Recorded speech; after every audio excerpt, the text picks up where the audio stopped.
One of the things that I like to say is that I'm Baptist born, Baptist bred, and when I die, I'll be Baptist dead.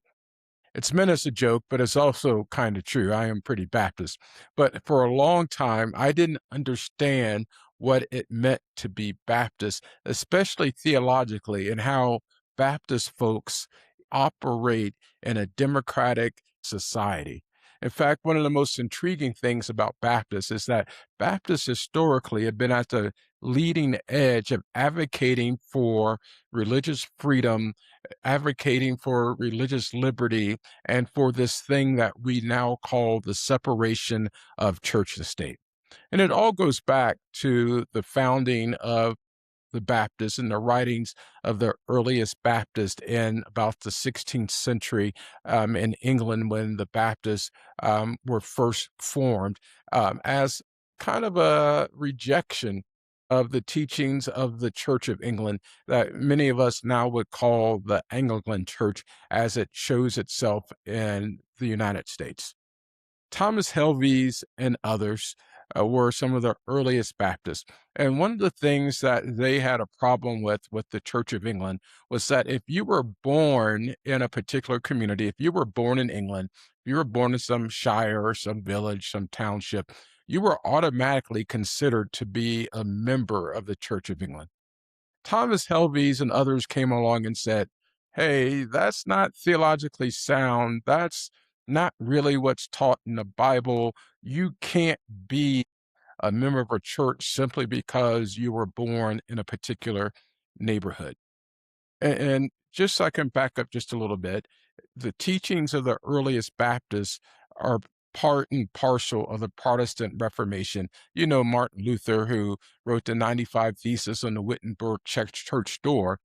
And the important piece of that theologically, and for those of us who are Christian, is that it rejected the teachings of the Catholic Church. You couldn't be a Catholic just because you grew up in a certain place in a certain environment. You had to make your own affirmation of faith. Calvin and Luther and others tried to a certain degree, abide by that, but they ended up creating a system and practices that kind of replicated the Catholic notion that if you were Catholic because of the state or the city that you were born in. That state, I mean European state. And after a while, the Lutherans and the Calvinists, pretty much had their own version of this. Well, if you were born in certain places in Germany and Sweden and other parts of Europe, that you were a Lutheran or a Calvinist. The Baptists came along and said, this is how it's supposed to be, really. You actually have to make an affirmation of faith and then be of a certain age where you can make that affirmation with your full assent and cognitive awareness of what you're doing.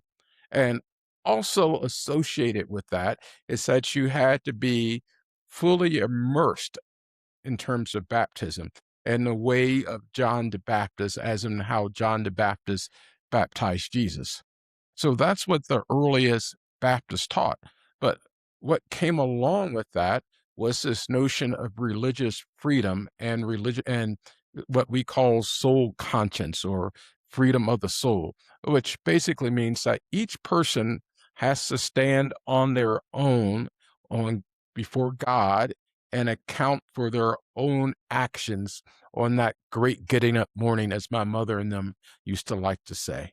And so when you start talking about what the earliest Baptists taught about religious freedom, it's probably best outlined in Thomas Helvey's 1612 book, A Short Declaration of the Mystery of Antiquity. And it said that religious liberty should apply liberally to all people, regardless of their faith, including Muslims, Jews, and Catholics. And he argued for this separation of church and state by saying the king or the state has power over earthly causes and people's bodies and their goods, but has no jurisdiction over our souls or religious beliefs.